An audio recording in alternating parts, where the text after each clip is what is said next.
ఎవరో ఒక నకిలీ పాస్టర్ అభినయ్ అట పెద్ద డ్రామా ఆడి తనంతట తానే దాడి చేయించుకొని డబ్బు కొరకో పేరు కొరకో ఏదో చేస్తే నాకు నీల్ కాల్ చేయగానే నేను ఆయనకి చెప్పి ఇన్వెస్టిగేట్ చేయించు, అదే గాని చేస్తే దైవజనులకు చెడ్డ పేరు రాకుండా పోలీసులతో మాట్లాడి ఆయన అరెస్ట్ చేయమన్నాను.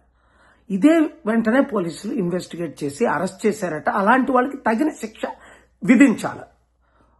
కత్తి మహేష్ అని 5 సంవత్సరాల క్రిందట రాముడు కరోనా ప్రియుడు అన్నప్పుడు నేను ఖండించాను. అప్పుడు కమిషనర్ గారు చాలా చర్యలు తీసుకొని ఆయన కూడా అరెస్ట్ చేశారు.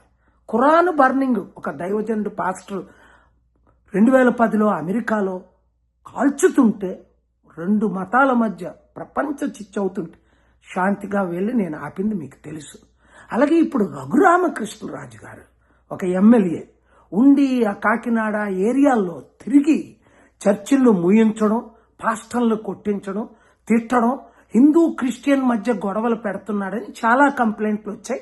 వెంటనే తగిన చర్యలు తీసుకోవాలి, ఇన్వెస్టిగేట్ చేయాలి. శాంతి భద్రతలు ముఖ్యంగా మన తెలుగు రాష్ట్రాల్లో ఇప్పుడే పాస్టల్ అసోసియేషన్ కాల్ చేశారు నాకు గుంటూరు నుంచి. లీడర్స్ చాలా ఘోరంగా దాడులు జరిగిపోతుండే, అభివృద్ధి లేదు, ఓన్లీ హిందూ క్రిస్టియన్ ముస్లిం మధ్య దాడులు మాత్రమే చేయిస్తున్నారని కంప్లైంట్ అంటే కంప్లైంట్. నేనేంటి వాషింగ్టన్ డీసీలో ఇరాన్ యుద్ధం ఆపడానికి 3 నెలల నుంచి ఉన్నానని మీకు తెలుసు. దేవుని కృపలో ఆ యుద్ధం ఆగింది. మరలా నిన్న కాక మొన్న ట్రంప్ గారు మరలా యుద్ధం స్టార్ట్ అవుద్ది అనబోయేసరికి బై గాడ్స్ గ్రేస్ నేను దగ్గరుండి పెద్దలందరితో మాట్లాడి ట్రంప్ గారు మరలా ఇరాన్ మీద యుద్ధం చేయకుండా, అలాగే మైక్ జాన్సన్ గారు మేము కలిసి చర్చలు ఒక కనీసం ఇప్పటికి 100 సార్లు జరుపుకుంటాం ఈ 100 రోజుల్లో.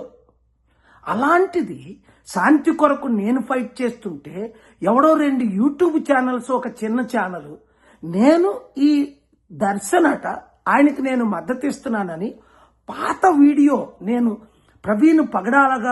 పాస్టర్ ప్రవీణ్ పగడాల మీద హత్య టైంలో నేను ఆయన కొరకు ఫైట్ చేసి న్యాయం కొరకు మాట్లాడిన వీడియోలు ఎడిట్ చేసి ఇప్పుడే సైబర్ క్రైమ్ కంప్లైంట్ ఇచ్చాం, వాళ్ళు అరెస్ట్ చేయిస్తాం, తగిన చర్యలు తీసుకుంటాం. ఈ వీడియో అందరికీ పంపించండి. శాంతి కొరకు ఫైట్ చేద్దాం, దేశాన్ని శాంతి మార్గంలో నడిపిద్దాం. మార్కో రూబియో ద్వారా నేను ప్రైమ్ మినిస్టర్ గారికి కూడా మెసేజ్ పెట్టాను. ఇండియాలో ఇరాన్ చర్చలు జరుపుదాం. 1, ఇండియాని శాంతి భద్రతగా నడుపుదాం. 2 రోజుల్లో ఆయన ప్రైమ్ మినిస్టర్ను కలుస్తున్నారు. గుడ్ న్యూస్ ఉంటుంది కనుక శాంతి కొరకు ప్రార్థించండి. ఈ వీడియో అందరికీ షేర్ చేయండి.